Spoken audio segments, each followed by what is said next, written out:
Hello friends, welcome to our cooking channel Bharti creation. વરસતા વરસાદમાં ખાવાનું કંઈક ચટપટું મન થાય અને ઘરમાં રહેલા ઇન્ગ્રીડિયન્ટમાંથી બનાવવું હોય તો આજે આપણે એવી રેસીપી બનાવીશું જે બધાના ઘરમાં અવેલેબલ હોય અને 10 થી 15 મિનિટમાં જ આ રેસીપી તૈયાર થઈ જશે. એ છે ડુંગળીના નવા જ ભજીયા. ચટપટા, ટેસ્ટી અને ઘરમાં રહેલા ઇન્ગ્રીડિયન્ટમાંથી. તો ચાલો બનાવીએ.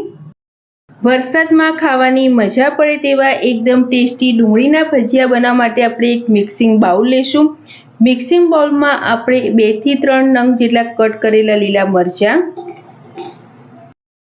એક નાનો ટુકડો આદુનો જેને આપણે રફલી કટ કરેલું છે તે, અડધી ચમચી જેટલા ધાણા, અડધી ચમચી આખું જીરું,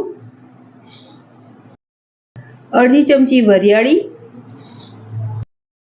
તેમજ અડધી ચમચી જેટલો અજમો, 15 થી 20 નંગ જેટલા આખા મરી. આ બધા જ મસાલાને હવે આપણે સારી રીતે ક્રશ કરી લઈએ. બધા જ મસાલાને આપણે સરસ રીતે ક્રશ કરી લીધા છે અને આપણે જોશું તો આપણે તેને એકદમ પેસ્ટ બનાવવાની નથી, પણ સહેજ અધકચરા રહે તે ક્રશ કર્યા છે, જેથી જ્યારે પણ આપણે ડુંગળીના ભજીયા ખાઈએ તો આ મસાલાનો ટેસ્ટ સરસ આવે. હવે આપણે આને સાઈડ પર રાખીશું.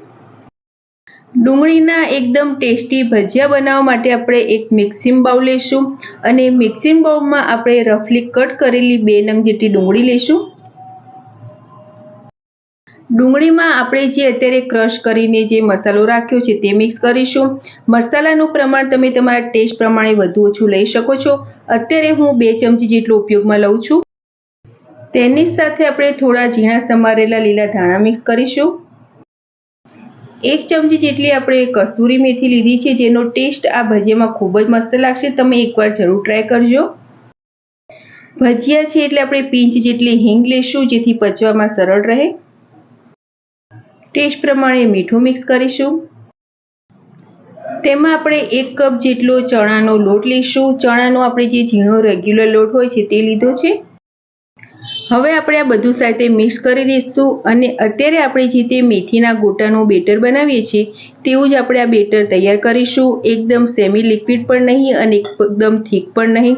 પહેલાં આપણે બધું સાથે મિક્સ કરી દઈએ, પછી તેમાં આપણે જરૂર પ્રમાણે પાણી મિક્સ કરતા જઈએ.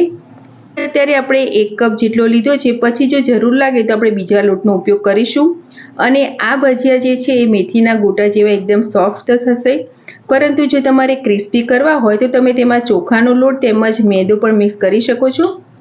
તો હવે આપણે આનું સરસ બેટર તૈયાર કરી લઈએ. આપણે જે 1 કપ જેટલો ચણાનો લોટ હતો તેને સરસ રીતે મિક્સ કરી લીધો છે અને હજુ પણ આમાં લોટની કમી દેખાય છે, એટલે આપણે બીજો 1 કપ જેટલો ચણાનો લોટ મિક્સ કરીશું. આ લોટને પણ આપણે આમાં સાથે મિક્સ કરી દઈએ અને જરૂર પ્રમાણે આપણે પાણીનો ઉપયોગ પણ કરતા જશું. અત્યારે આપણે આમાં સૂકા લાલ મરચાંનો તેમજ હળદરનો ઉપયોગ કર્યો નથી, પરંતુ જો તમારે ઉપયોગમાં લેવા હોય તો લઈ શકો છો. પરંતુ આપણે જે આખા ગરમ મસાલા લીધા છે તેનાથી પણ આ ટેસ્ટી જ બનશે, એટલે આપણે હળદર કે લાલ મરચાંનો ઉપયોગ નહીં કરીએ. તો હવે આપણે બધું સરસ રીતે મિક્સ કરીને એકદમ સરસ ખીરું તૈયાર કરી લઈએ. તો ફ્રેન્ડ્સ, ડુંગળીના ભજીયા બનાવવા માટેનું આપણું ખીરું સરસ રીતે તૈયાર થઈ ગયું છે. આપણે અત્યારે આમાં ચણાના લોટનો ઉપયોગ કર્યો છે, પરંતુ જો તમારે બીજો મિક્સ લોટ ઉપયોગમાં લઈને તેમજ અમુક વેજીટેબલ મિક્સ કરીને પણ આ ભજીયા બનાવી શકો છો. હવે આપણે આ ખીરાને 5 થી 10 મિનિટ માટે રેસ્ટ આપીશું. આપણે જે ડુંગળીના ભજીયા બનાવવા માટેનું બેટર તૈયાર કરીને રાખ્યું હતું તેને લગભગ 10 મિનિટ જેવું થઈ ગયું છે અને બેટર પણ આપણું સરસ રીતે પલળીને તૈયાર થઈ ગયું છે. ભજીયા આપણા સહેજ સોફ્ટ કરવા માટે આપણે અડધી ચમચી જેટલો ઈનો મિક્સ કરીશું અને 2 થી 3 ચમચી જેટલું પાણી નાખીને ઈનોને આપણે આ બેટરમાં સારી રીતે મિક્સ કરી દઈએ. ઈનો નાખવાથી જે આપણે આ ભજીયા બનાવશું એકદમ સોફ્ટ અને સરસ બનશે. ઈનોની જગ્યાએ તમે ખાવાનો સોડા પણ લઈ શકો છો.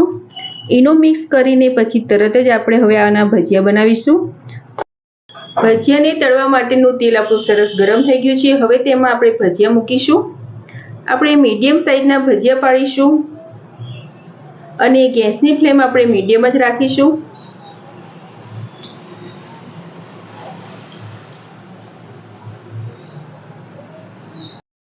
લગભગ 1 મિનિટ જેવું થાય પછી આપણે ચારાની મદદથી ભજીયાને પલટાવીશું અને બીજી બાજુ પણ 1 મિનિટ જેવું થાય એટલે પછી મીડિયમ ફ્લેમ પર આપણે સહેજ ગોલ્ડન બ્રાઉન થાય તેવા ભજીયાને તળી લઈએ।